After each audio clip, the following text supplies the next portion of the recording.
Hey there, I'm Rowena Grant. For years, I co-founded and poured my life into our family's real estate and investment company, right here in Houston. I always believed that family, blood, was the one thing you could count on, the strongest foundation you could build your life on. But then came a day, a single Monday, that shattered that illusion into a million pieces. If you've ever thought betrayal could never touch you, especially not from those you love most, well, stay with me. I thought so too, until the moment I couldn't anymore. What happened next? Honestly, I'm still amazed I lived through it, let alone found my way back. It began like any other Monday. The Houston air was already thick with humidity, even early in the morning, the kind that promises a scorching day. I remember the coffee tasting particularly good, a dark roast I'd just bought. I walked into the Grant & Grant building, our family's legacy, feeling that familiar sense of purpose. It was more than just a business. It was our history, built by my father, then expanded by me and, to a lesser extent, my younger sister, Callista. We had a board meeting scheduled for 10 a.m., pretty standard stuff. Quarterly reviews, projections. Nothing on the agenda hinted at anything out of the ordinary. I even nodded a cheerful good morning to Martha, our receptionist for over 20 years, who smiled back, none the wiser. I walked into the conference room, the big mahogany table gleaming under the recessed lights. Most of the board members were already there, a few familiar faces, longtime family friends who'd invested with us, and a couple of newer, more corporate types Callista had brought in over the last year or so. Callista herself was at the head of the table, a spot that used to be Dad's, then mine for a while after he stepped back. Lately, she'd taken to sitting there more often. She gave me a cool, appraising look, her smile tight. I didn't think much of it at the time. Callista could be intense. I took my usual seat, pulled out my tablet, ready to discuss profit margins and new development opportunities. There was a strange tension in the room, though, a kind of stillness that felt heavy. I glanced around.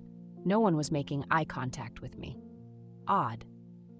Then Mr. Henderson, our oldest board member and someone I'd known since I was a little girl, cleared his throat. He looked uncomfortable, his gaze fixed somewhere over my left shoulder. "Rowena," he began, his voice raspy, "before we proceed with the agenda, there's an announcement." I waited, a small knot tightening in my stomach. This wasn't how our meetings usually started. Callista stood up.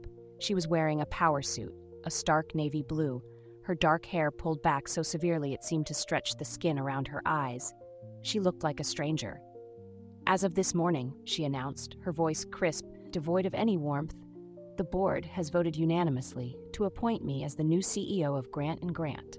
My breath caught. New CEO? I was the executive in charge, the one who'd driven our biggest successes for the past 15 years. What was she talking about? I looked around the table. Stone faces. Some looked down at their papers, others stared blankly ahead. Not a single flicker of support or even surprise on anyone's face except presumably my own. Furthermore, Callista continued, her eyes, so much like mine yet so cold, finally meeting mine. "Your position with the company, Rowena, has been terminated, effective immediately." The words hit me like a physical blow. Terminated? Fired? My own sister, standing there, calmly dismantling my life, my career, my identity within this company we were supposed to be building together. I felt the blood drain from my face. My ears were ringing. This had to be some kind of horrible joke. "What?" I managed to choke out. "Callista, what is this? On what grounds?" She didn't flinch. "The board has decided a new leadership direction is necessary for the company's future growth. Your contributions are no longer required." Her tone was utterly dismissive, as if swatting away an annoying fly. "My contributions?" I could hear the tremor in my own voice. "I built half of this company, Dad and I." "Dad isn't here anymore, Rowena," she cut in, her voice like ice, "and his sentimentality isn't what this company needs. We need efficiency, streamlining, things you've resisted. Lies, all of it. I'd championed innovation, pushed for smart growth, always with an eye on sustainable, ethical practices. The resistance had often come from her, pushing for riskier, faster, sometimes questionable ventures. I looked from face to face around that table. These people, some of whom had celebrated holidays in my home, whose children I knew by name, they just sat there, silent, complicit. The weight of their collective betrayal pressed down on me, stealing my breath. "You can't just do this," I whispered, more to myself than to them. My mind was reeling, trying to make sense of the senseless. No warning, no discussion, no severance package mentioned, even. Just out. "It's already done," Callista said, a faint, almost imperceptible smirk playing on her lips. "Security will escort you to your office to collect your personal belongings. You have 1 hour." Security? Like I was some kind of criminal. The humiliation was a fresh wave of nausea. My hands were shaking. I wanted to scream, to fight, to demand answers, but my throat was closed. The shock was so profound, it was like being underwater, everything muffled and distant. I saw Martha's face through the glass wall of the conference room, her eyes wide with a dawning horror. She knew, or at least, she knew this was wrong. I stood up, my legs feeling like they might buckle. I didn't trust myself to speak. I gave Callista one last look, a look I hoped conveyed the depth of the wound she'd just inflicted. She met it with an unyielding stare. Then I turned and walked out of the room, out of my career, out of the life I thought was mine. The silence that followed me down the hall was deafening. That was the end of my last normal day. The heartbreak was a physical ache in my chest, a raw, gaping hole where trust and family used to be. I just couldn't believe it. Not my sister. Not like this. The drive home was a blur. I don't remember much of it, just the feeling of the steering wheel slick beneath my sweating palms, the cityscape of Houston passing by like a movie I wasn't really watching. When I finally pulled into my driveway, I just sat in the car for a long time, the engine off, the silence of my own garage pressing in on me. Fired. By my own sister. The words kept replaying, each time a fresh stab of pain and disbelief. Eventually, I dragged myself out of the car. The security guard, a young man named Thomas who usually had a friendly word for me, had looked genuinely pained as he'd stood by, a silent, awkward presence, while I'd numbly packed a single box with the few personal items from my desk. A framed photo of my parents, a couple of industry awards, a favorite pen, my coffee mug. They hadn't even let me log into my computer. Everything was just gone, severed. Inside my house, the quiet was almost unbearable. It was just me and the box. I set it down on the kitchen island, staring at it as if it contained some venomous creature. This was it. The sum total of 20 years of dedication packed away in less than an hour. I felt hollowed out, a deep, aching despair settling into my bones. What was I going to do? Where did I even start to pick up the pieces of a life that had been so callously shattered? Hours later, I still hadn't moved much. The sun had begun to set, casting long shadows across my living room. I'd replayed that boardroom scene 1,000 times, each replay deepening the sense of betrayal. Callista's cold eyes, the averted gazes of the board members, the finality of it all. My gaze fell back to the box. I hadn't really looked through it properly, just thrown things in. Maybe there was something, anything, that didn't feel like a monument to my failure. With a sigh that seemed to come from the very depths of my soul, I started to unpack it, more to have something to do with my hands than anything else. The photo of Mom and Dad. A small, carved wooden bird Dad had given me years ago for good luck. Each item was a fresh pang. And then, at the bottom of the box, tucked beneath a stack of old notepads I'd forgotten I even had, was an envelope. A plain manila envelope, slightly creased with no markings on it. I didn't remember packing it. Maybe it had been pushed to the back of a drawer. Curious, despite the fog of misery I was in, I picked it up. It felt heavier than it looked. I slid it open with a kitchen knife, my fingers fumbling slightly.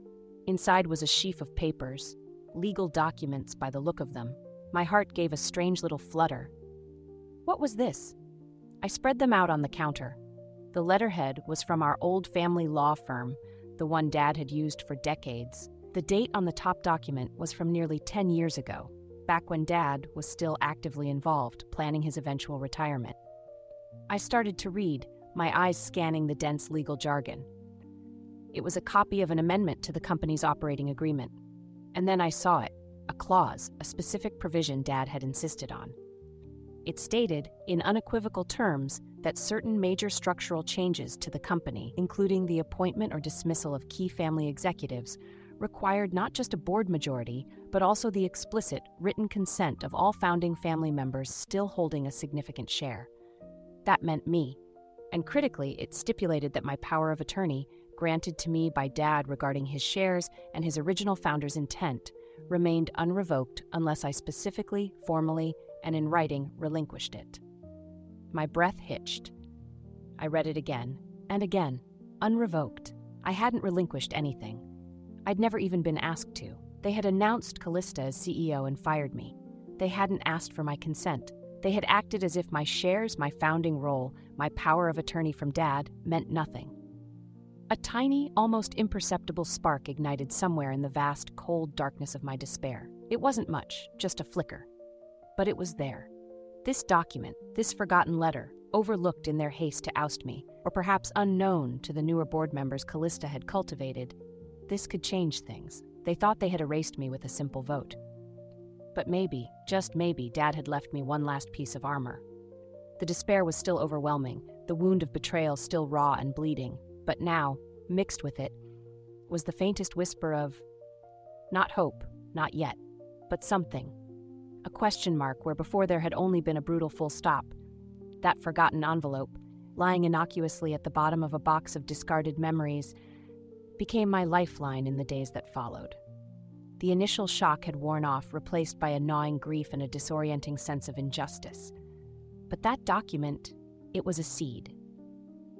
It told me that perhaps my story within Grant & Grant wasn't quite over, not in the way Callista and her board had so coldly dictated. I spent days, then weeks, almost like a recluse in my own home. The phone calls from concerned friends went mostly unanswered. I couldn't bring myself to rehash the humiliation, the sheer disbelief of it all, not yet. Instead, I started to dig. If they had overlooked that crucial power of attorney, what else had they missed? What else had they tried to bury?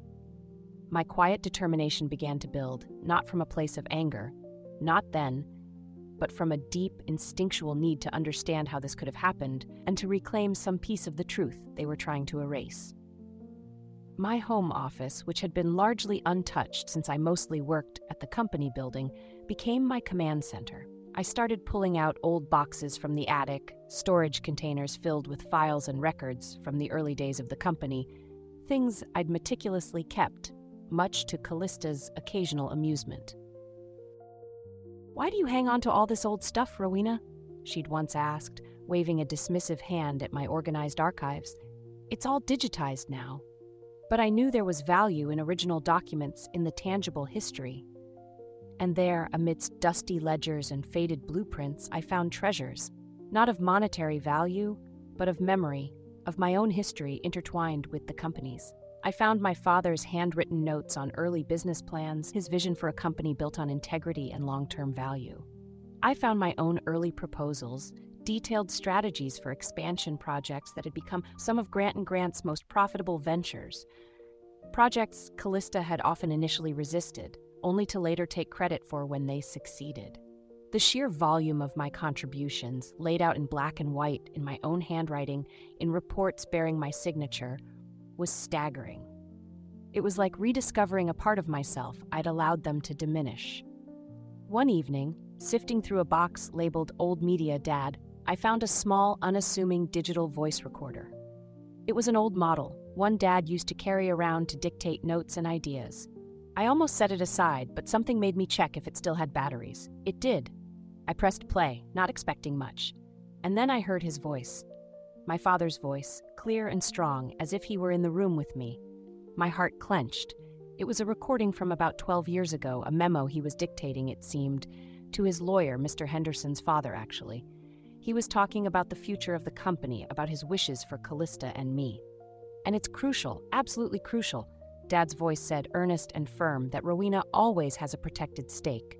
She's the heart of this operation, you know. Callista is ambitious, sharp, yes. But Rowena has the vision, the steady hand. She understands the foundation. I want to ensure that no matter what, her position, her say, is safeguarded. That power of attorney I'm signing over to her for my shares, it's not just a formality. It's to ensure she can protect what we've built, even from misguided ambition within the family, if it ever came to that." Tears streamed down my face as I listened. He'd foreseen something. He'd known, perhaps, Callista's unchecked ambition, and he'd tried to protect me, to protect his legacy. And that forgotten document in the envelope, it was the very instrument he was talking about. The voice memo wasn't legally binding like the document, of course, but it was his intent. It was his trust in me, reaching out across the years. The web of lies Callista had spun in that boardroom, that my contributions were no longer required, that I was resistant to progress, it all started to unravel in my mind. These documents, these memories, Dad's voice, they were the truth. They were my truth, and they couldn't erase it, no matter how hard they tried. A new feeling began to surface, pushing through the grief. It was a quiet, cold anger, yes, but more than that, it was a burgeoning sense of my own worth, a worth they had tried to strip from me. I wasn't just some disposable employee. I was a founder. I was my father's trusted successor. I had rights, and I had evidence. The quiet determination that had been a flicker was now a steady flame. I wasn't sure what I was going to do yet, but I knew one thing. I wasn't going to let them bury me or my father's true legacy without a fight. The memories they couldn't erase were now my strength. Just as I was beginning to piece together the extent of my contributions and the safeguards my father had tried to put in place, something unexpected happened. An email landed in my personal inbox, one I rarely used for business. The sender's address was encrypted, anonymous. My heart rate quickened. The subject line was simple: information regarding G&G. I hesitated for a moment. Could it be a trap? Some kind of phishing attempt? But my gut, an instinct honed by years in business, told me to open it. The message was brief. Rowena, I know what they did. There are things you need to see. Can we meet? Somewhere discreet. I'll use a specific phrase so you know it's me. Javier. Javier Ramirez. He was one of our longest-serving accountants, a quiet, meticulous man who had been with the company even before I officially joined full-time. He was always in the background, heads down, diligent. Dad had trusted him implicitly.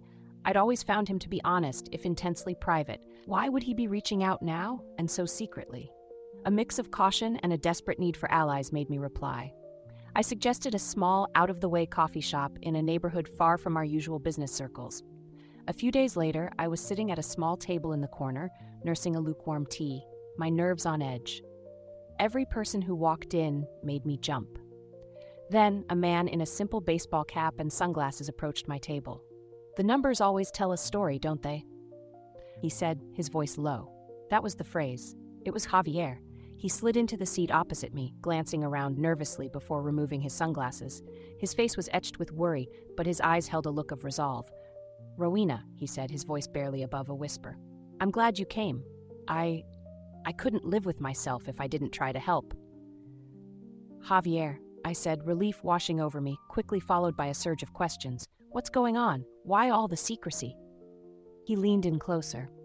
They're systematically trying to erase you, Rowena, not just your position, but your entire history with the company. Callista and the new CFO, that guy, Marcus Thorne, they've been altering records. My blood ran cold. Altering records? What do you mean? Financial reports, investor summaries, even old board meeting minutes. Javier explained, his voice tight with a mixture of anger and fear. They're minimizing your role in past successes, attributing key decisions and profitable projects solely to Callista, or even to board oversight.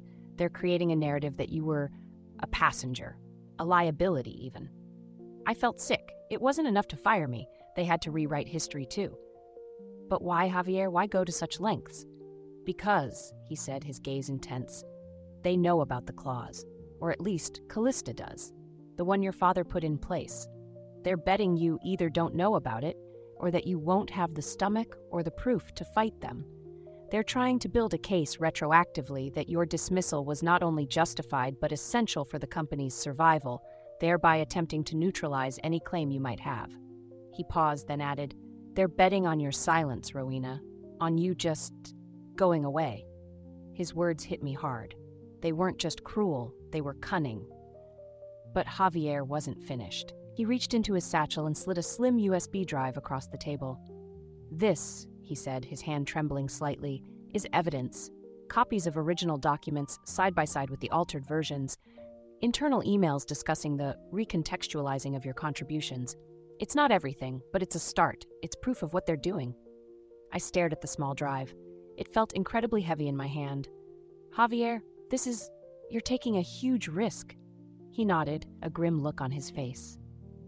Your father was good to me, Rowena. He gave me a chance when no one else would. He built Grant & Grant on honesty. What Callista is doing, it's a betrayal of everything he stood for. I can't be a part of it, and I can't stand by and watch them do this to you. A wave of gratitude, so profound it almost brought tears to my eyes, washed over me. After weeks of feeling utterly alone, betrayed by my own blood, here was an ally. Someone who saw the truth, someone willing to stand up for it, even at personal risk. It was more than just validation, it was a lifeline. It was the first time I felt like I wasn't fighting this battle completely alone. I don't know how to thank you, Javier, I said, my voice thick with emotion. Don't thank me yet, he said, a wry smile touching his lips. Just use it. Fight for what's yours, for your father's legacy. He stood up, putting his sunglasses back on. I have to go. Be careful, Rowena, they're playing dirty. And then he was gone, melting back into the anonymity of the city. I sat there for a long time, clutching that USB drive, an ally in the shadows. It was a fragile beginning, but it was something. The trust I'd thought was shattered beyond repair found a small, new root. Javier's courage ignited a new level of resolve in me. They were betting on my silence. They were about to find out that was a very bad bet. The information Javier provided was a bombshell. As I meticulously went through the files on that USB drive, comparing original documents to the altered versions, a clearer picture of their deceit began to emerge.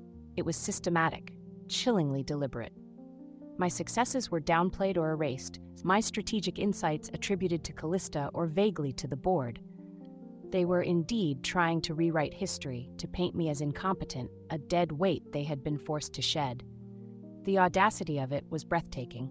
But Javier had also included something else, something he'd stumbled upon just before contacting me. It was a series of scanned financial authorization forms, large capital expenditure requests for new, speculative ventures Callista had been pushing for in the months leading up to my dismissal. These were projects I had questioned, projects I had specifically put on hold pending further due diligence because they seemed far too risky, carrying the potential to overextend the company. And on each of these forms, clear as day, was my signature, or what purported to be my signature. At first, I was just confused. I would never have signed off on these. I distinctly remembered arguing against them, tabling them. I pulled out old, legitimate documents I knew I had signed, contracts, letters, internal memos. I laid them side by side with the scanned forms from Javier. My blood turned to ice. It was close. Very close. Callista had seen my signature thousands of times over the years, but it wasn't mine. There were subtle differences, the kind you wouldn't notice unless you were looking for them, or unless it was your own name. The loop of the R was slightly different. The way I crossed my T in Grant was not quite right. It was a forgery. My own sister had forged my signature on multiple high-value financial documents to push through initiatives I had blocked, initiatives that, if they went sour, could seriously damage the company. And she'd done this before firing me, presumably to set the stage, perhaps even to create a pretext for my removal if these risky ventures started to show signs of trouble. Or worse, to ensure these projects were greenlit, knowing I'd be out of the way before I could stop them or uncover the fraud. The realization hit me with the force of a physical assault. This wasn't just about a hostile takeover of the CEO position. This wasn't just about minimizing my contributions or a cruel familial betrayal. This was fraud, a federal crime. Callista hadn't just pushed me out. She had potentially committed serious, illegal acts to seize control and implement her reckless agenda. The shock and heartbreak I'd felt initially morphed into something else, something colder and harder, a righteous anger, a deep, steady fury that had a terrifying clarity to it. The line had been crossed, irrevocably. This wasn't just about my job or my feelings anymore. This was about the law. This was about the integrity of the company my father had poured his life into building. This was about stopping Callista before she potentially destroyed it all with her greed and deceit. I thought about Dad's voice on that old recording, his concern about misguided ambition within the family. He'd known, hadn't he? He'd sensed this potential in Callista, this ruthless streak, and he'd trusted me to protect his legacy. All the pieces clicked into place. The suddenness of my firing. The board's complicity. Perhaps they were unaware of the forgeries, only fed Callista's narrative about my incompetence. Or perhaps some of them were in on it. It didn't matter. What mattered was the irrefutable proof I now possessed, thanks to Javier, and the proof I was looking at with my own eyes. My signature, faked, on documents that could make or break the company. The emotional fog of grief and confusion finally lifted completely. In its place was a steely resolve. There was no more room for doubt, no more questioning what I should do. The path ahead was suddenly, starkly clear. Callista hadn't just betrayed me. She'd betrayed every principle our company was supposed to stand for. She'd betrayed our father's memory, and she had underestimated me. She had mistaken my quiet nature for weakness, my patience for passivity. She had no idea who she was dealing with now. The fight wasn't just personal anymore. It was a matter of justice. And I knew, with absolute certainty, that I had to see it through. The familiar face of my sister had become the face of a calculated criminal betrayal, and I was the only one who could expose it. With the evidence of the forgeries, the game had changed. My strategy shifted. This wasn't just about reclaiming my position or fighting for a settlement anymore. This was about exposing a serious crime. I consulted with a lawyer, a sharp, no-nonsense woman named Miss Albright, who specialized in corporate fraud. She confirmed what I suspected. The forgeries were a clear legal breach, and coupled with the power of attorney Dad had given me, my case was incredibly strong. Miss Albright advised a careful approach. We needed to gather more corroborating evidence, if possible, and then decide the best way to make our move, whether through a civil suit initially or by taking the evidence directly to the authorities. She also warned me that Callista, if she got wind of what I knew, might try to destroy evidence or further entrench herself. While Miss Albright began formulating a legal strategy, I knew I needed to send a signal to Callista. Something to let her know that I wasn't broken, that I wasn't going away quietly as she'd expected. An opportunity presented itself sooner than I thought. Grant & Grant was the primary sponsor of a major annual charity gala, one of the biggest society events in Houston. Callista, in her new role as CEO, would be front and center, no doubt basking in the limelight, probably delivering a speech about the company's bright future under her visionary leadership. The old Rowena would have shied away from such a public confrontation. The old Rowena would have avoided the scene, the potential for awkward encounters, the sympathetic or gloating looks. But the woman who had sifted through betrayal and emerged with cold clarity was different. I decided I would attend, not to make a scene, not to shout accusations. That wasn't my style. My father always said, the quietest person in the room is often the most powerful because they're listening, they're observing. I would simply be present, a ghost at her feast. The night of the gala arrived. I chose my dress carefully, a simple, elegant black gown, no flashy jewelry, just quiet confidence. I did my own hair and makeup, my reflection in the mirror showing a woman I almost didn't recognize. There were new lines around my eyes, yes, but there was also a strength in my gaze that hadn't been there before. A survivor's strength. I arrived deliberately late, after most of the guests were already seated, just as the initial speeches were beginning. I'd secured a single ticket through a contact on the charity's board, someone who owed my father a favor from long ago, and who, I suspected, wasn't entirely comfortable with Callista's sudden ascent. As I walked into the grand ballroom, a hush seemed to fall over the tables nearest the entrance. Heads turned, whispers started. I could feel their eyes on me, a mixture of surprise, curiosity, and perhaps for some, apprehension. I kept my expression serene, my gaze sweeping calmly across the room until it found Callista. She was at the main table on the dais, resplendent in a glittering designer dress, a triumphant smile plastered on her face as she spoke to the person beside her. Then, she must have felt the shift in the room's atmosphere, or perhaps someone discreetly signaled her. Her head turned. Her eyes scanned the crowd, and then they locked onto mine. Her smile froze. The color drained from her face just for a second before her mask of composure snapped back into place. But I'd seen it. The flicker of shock, the dawning unease. It was exactly what I'd hoped for. I didn't approach her. I didn't need to. I simply took my assigned seat at a table towards the back, a table with a clear view of the dais. Throughout the evening, I was a silent observer, I ate little, spoke little, but my presence was a palpable weight in that room. People kept glancing my way. I knew the gossip would be flying. What is Rowena Grant doing here? I thought she was out. Did you see the look on Callista's face? When it was Callista's turn to speak, she seemed flustered. Her voice, usually so confident and cutting, had a slight tremor. She fumbled her notes once or twice. Her eyes kept darting towards me, a quick, almost furtive glance before skittering away. She knew my being there wasn't a coincidence. She knew it was a message. I didn't stay for the entire event. After Callista's strained speech, after making sure my presence had been duly noted by everyone who mattered, I quietly slipped out, just as silently as I had arrived. No drama, no confrontation, just a clear, unmistakable signal. The game has changed. I'm still here, and I know something. Walking out into the cool night air, I felt a sense of cold empowerment. I hadn't raised my voice, hadn't made a single accusation, but I had shifted the power dynamic. I had planted a seed of doubt in Callista's mind, and in the minds of those watching. They had expected me to crumble, to disappear. My appearance at the gala was the first strike, a silent announcement that I was not only still standing, but I was also preparing to fight. And Callista, for all her ruthlessness, now had to wonder what exactly I knew and what I was planning to do next. The silence, I was beginning to realize, could be a very potent weapon. The gala was the prelude. The main event was still to come. Ms. Albright, my lawyer, was a whirlwind of quiet efficiency.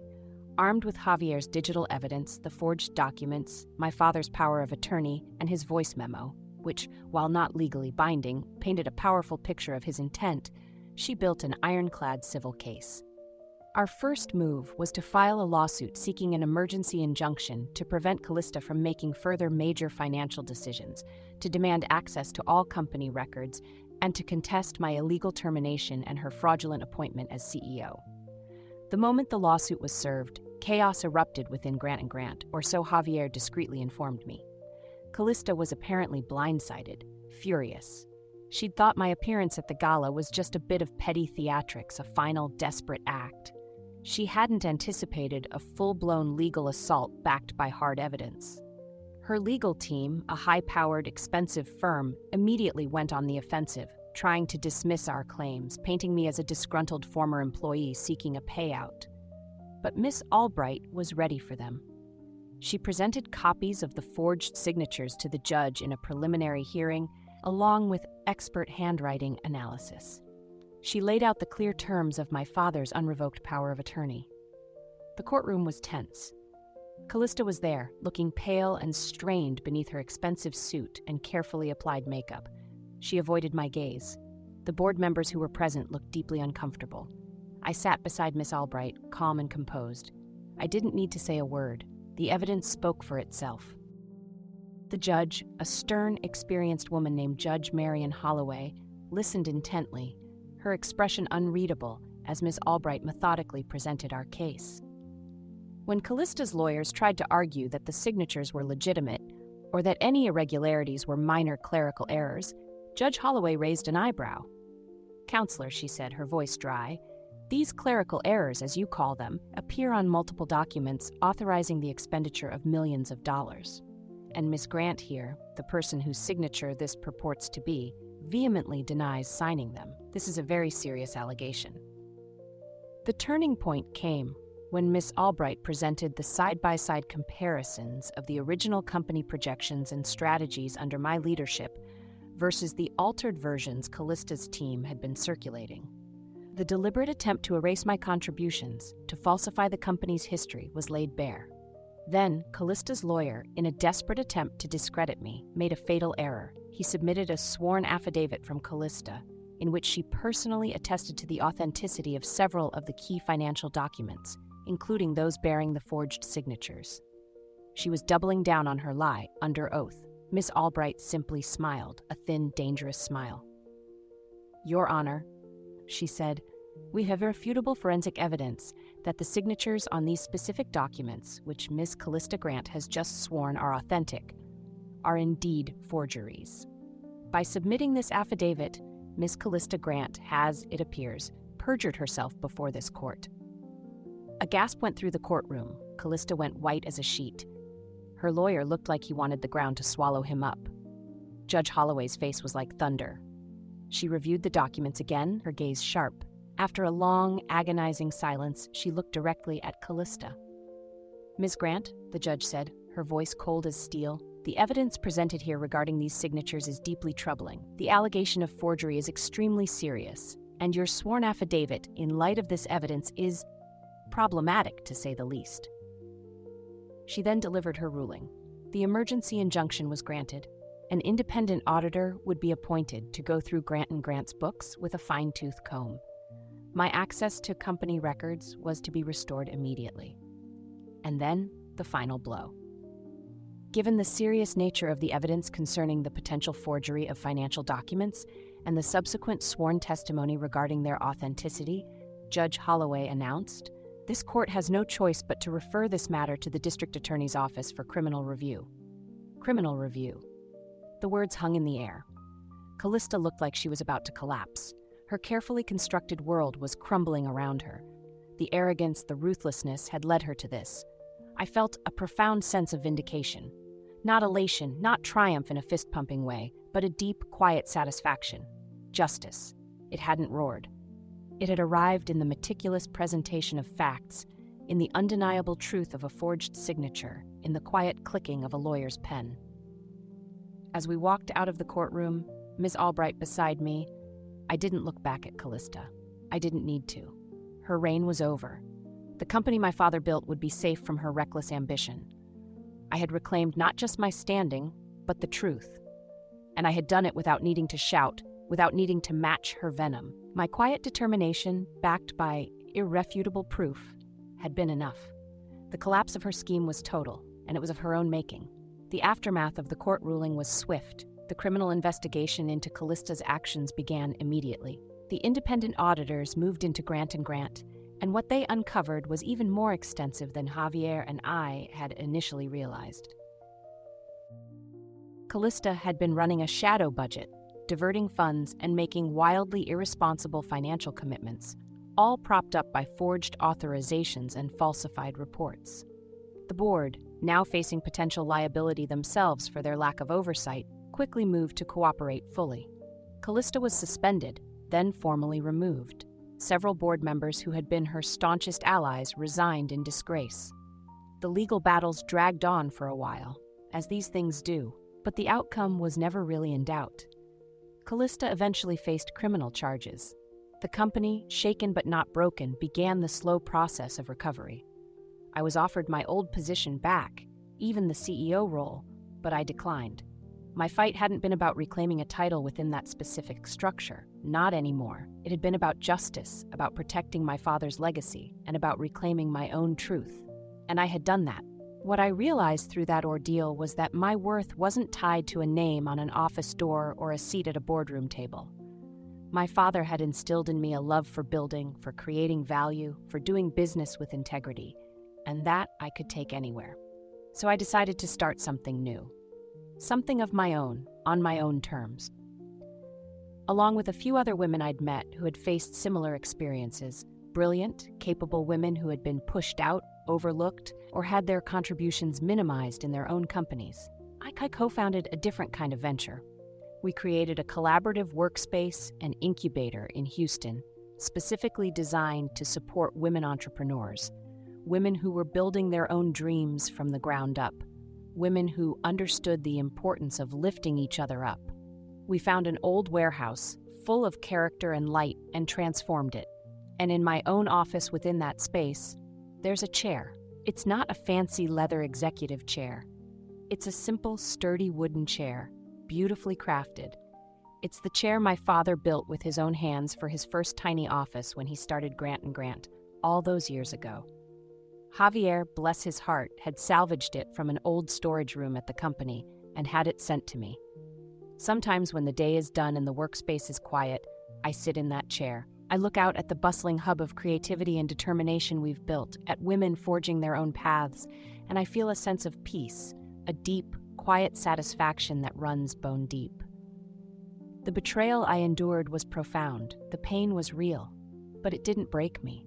It reshaped me. It taught me about my own strength, about the quiet power of truth, and about the unexpected allies who appear when you're fighting for what's right.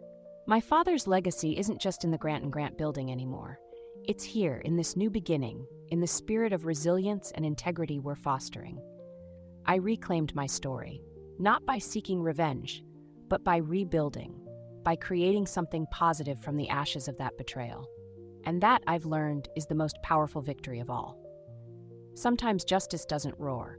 Sometimes it shows up quietly, in a courtroom, through the steadfast work of an honest lawyer, in the undeniable truth of a document, or even in the simple, profound presence of an old wooden chair built by loving hands.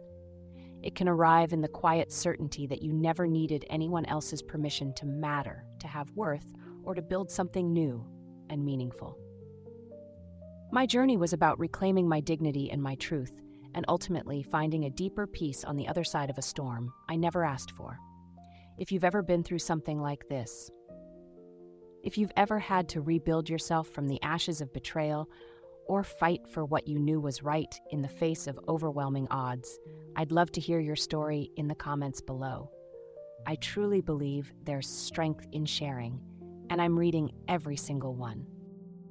And if you see a piece of yourself in this journey, or if it resonated with you, hit that subscribe button and stay with us for more stories about silent victories and second chances.